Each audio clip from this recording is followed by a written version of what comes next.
Hello everyone, back again trying out Yu-Gi-Oh! The Falsebound Kingdom for Gamecube. I'm gonna go see how long it'll last. I guess I'll try a story. Let's try Kaiba. Yugi's the easy pick. I remember I always got stuck on this game back in the day. You start with a duel.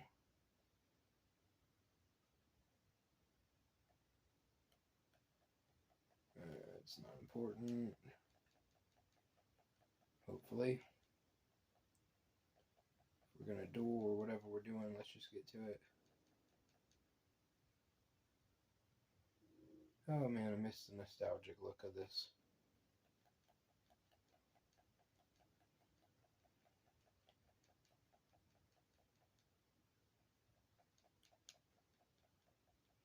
Dual disc.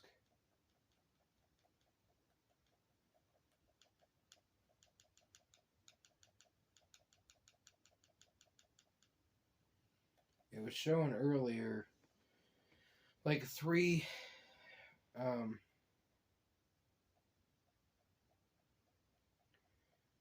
monsters fighting each other, like 3 versus 3. So I'm not exactly sure. I know I would get to a point and I would struggle.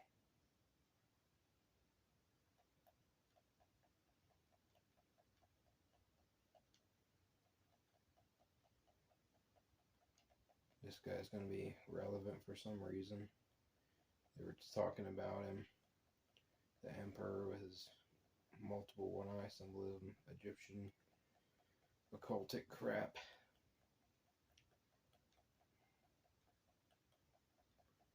Okay, we're getting a bit long here with the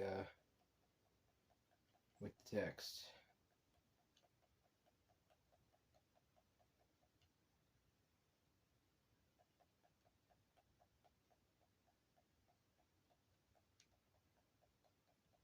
So there's different countries or whatnot.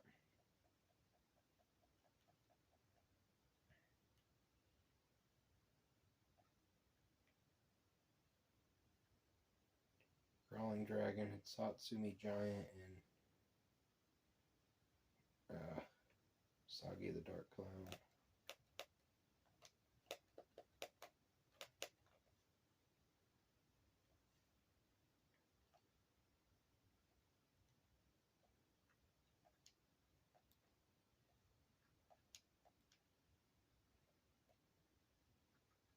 Okay.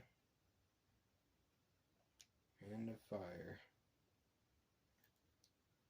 Let's try to start a battle. I'm going to try to listen to Small Count Moment Fantasy Book in WrestleMania 41 here. It's probably going to be a decent amount of text here still.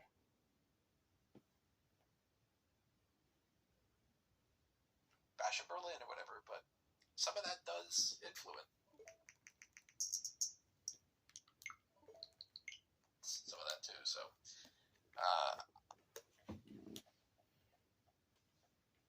It's that time at Burlington to spring for savings, spring for styles. It's not really a full sentence. It's tortured syntax.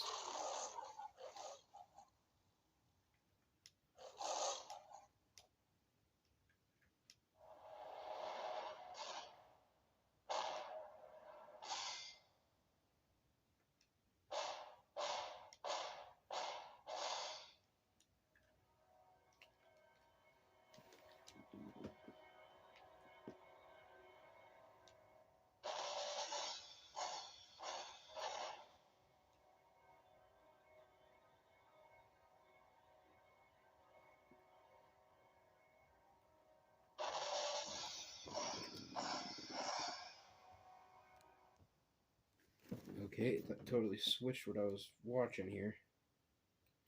I gotta dig it back up.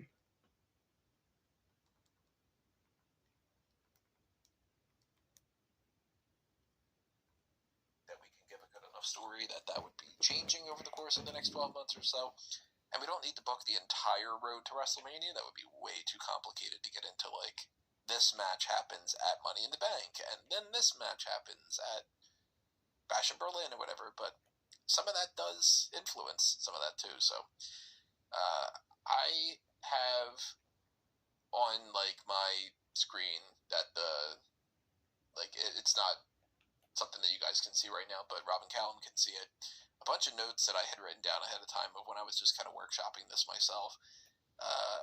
I also have the pay-per-views in order for us to kind of mess around with, and some of the big names and all. Get the roster all split up in one way or another, and I'm going to bounce around here and show you on the screen for the podcast when we settle on something, rather than to see a flurry of notes and stuff. So, with all that preamble out of the way, I think the great starting point to go for, and just to try to launch this, is it's much easier in my mind to focus on the women's division and then focus on the men's, because there is such a big disparity of, like, you're working with half or like a third of the roster, and on top of that, you're really only dealing with a few matches. Like, at most, I think there would be like 6 matches that we would do, but relatively speaking, there's probably like 4 or 5.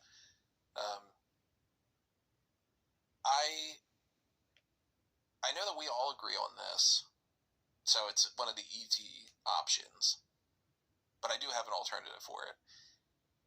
Rhea Ripley versus Bianca Belair for one of the championships, realistically probably the Women's World Championship, because Rhea Ripley could just retain it over there.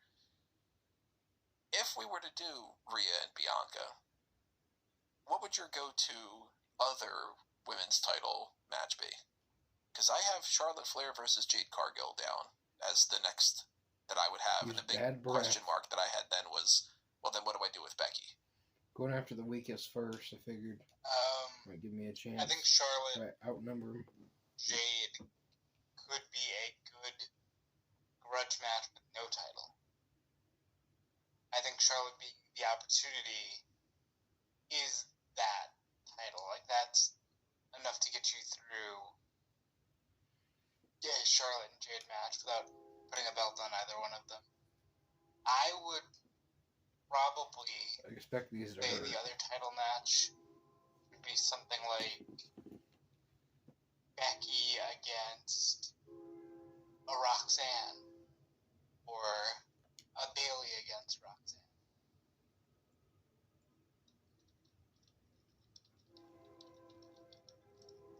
I'll write those down as Becky, Roxanne, Bayley, Roxanne as options. What about you, Callum? Do you have, obviously you're not beholden to Rhea Ripley, Bianca Belair either, but are there like 2 women's titles matches that you think you'd be like, let's aim for this for next year?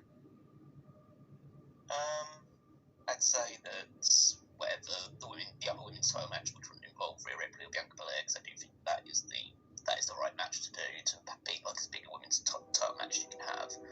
The other title match needs to have Tiffany Stratton in it. So that I don't really care who she faces. It just has to be Tiffany Stratton against somebody.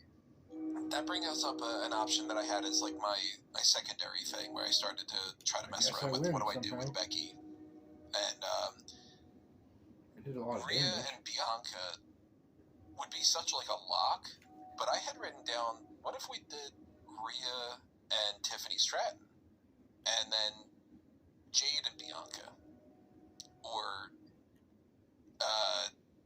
some other kind of variation of that, because can we rule Jade Cargill out of anything, please? Anything that's title related, until she's had a match that's more than a minute long. You don't think there's a chance that they could spend the next year building her up to be in that kind of position? That would make sense. I mean, if you ask me if they could do that, then potentially. You ask me if they want to do that, no. I think that they've demonstrated already that they think that she's limited, because they're giving her these squashes. Because even people that they do want to put in like strong dominant positions, they don't have them squash people that easily. It's more of a case of she's squashing people because she's limited. She's not squashing people because they want to make her dominant. is just kind of it's just a byproduct of that, essentially. So I think that if they introduced like a women's mid-card title, then maybe that would be where Jade would be at the moment. But I don't think that we should be considering her for a world championship position. See, that's why I have her in the. Like, yes, you can do her in Charlotte, but you make that more of a spotlight match in the same way that they did Lesnar Omos. Like, big star against attraction.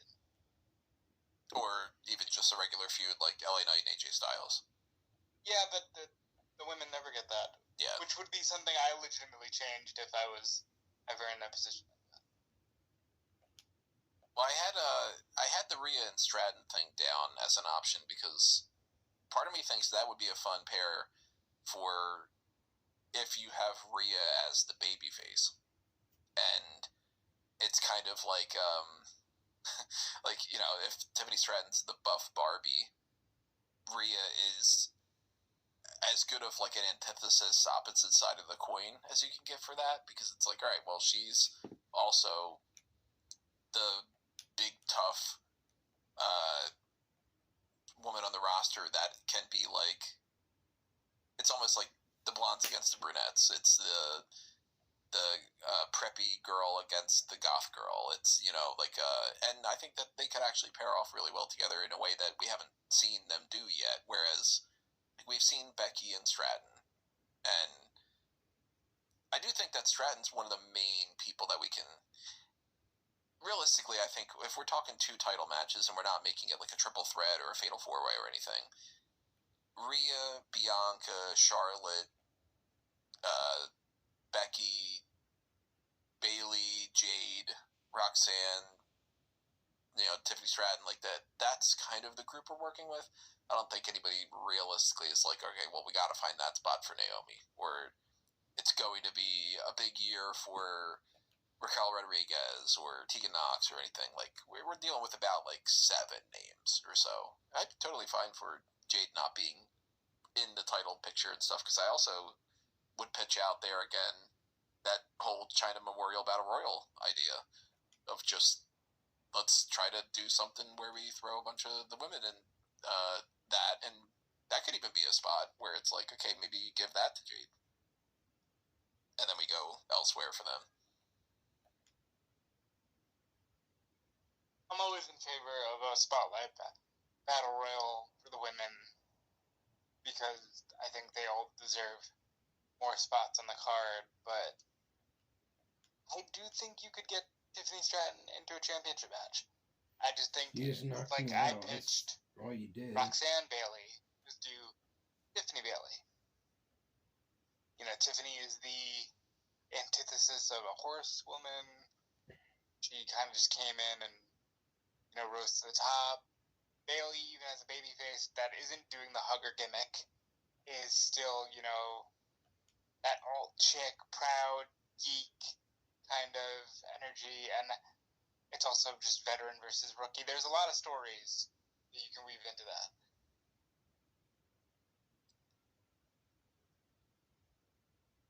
I mean, my inclination is always to go for what I think would just be the best matches, and so I would probably lean towards Tiffany and Becky, because I know that's good. I think they can do it better on a bigger stage. Yeah, I think that I would be highly surprised if Bayley ever gets another one-on-one title match at WrestleMania in the rest of her career. Yeah, I don't think it's necessarily happening, unless it's like Mercedes comes back and they do some kind of thing like that or whatever. Yeah. Charlotte is a fair choice, but I think that her against Tiffany, essentially, you'd have to position that as Charlotte goes in as the babyface and Tiffany is the heel, but then Tiffany will get cheered in the match, so that'd be weird. Yeah, I can't really see any other real options. There are obviously top names, the top end of the women's side, but they're all kind of just the same names. I think Tiffany needs to be in there. Someone like Tiffany needs to be in there to mix it up. Personally, it's just I don't see it with Roxanne as much. Like, she's fine, but I think she's she's proven to be pretty bland as a heel. I think she's regressed in the ring ever since joining NXT. So, I mean, I didn't comment on it because I didn't watch the show fully, but I went back and looked a little bit of one thing that I did see from the takeover is I was in the middle of watching a football game with my team, and then it was half time there, and I decided, okay, I'll just look over and see what's happening in on the takeover show, and it was I think it was the back end of the Roxanne He's got more power. Lara Valkyria match. So, kind of how it goes. This is really bad. like they were terrible. I thought their match was. I thought what I saw of the match, I thought was awful. I'm certainly not at all digging heel Roxanne. I think that she either needs to go back to the plucky little baby face, or she needs to figure out some other kind of way of being a heel. I don't like the whole I'm gonna pout to the ring and then. She's working it out. I don't think that she knows how to be a heel. You know what I mean? Mm-hmm. I think she's copying other heels that don't apply to her. I'm gonna be a heel character. Go ahead. I'll say the character doesn't bother me. It's the fact that she's gotten worse at wrestling. Now, I will say that's an okay position for someone to be in if they're in the women's tag team championship match with Roxanne and Cora. Because I think, quite frankly, even though Cora's injured, I think there's nothing else you can do in NXT.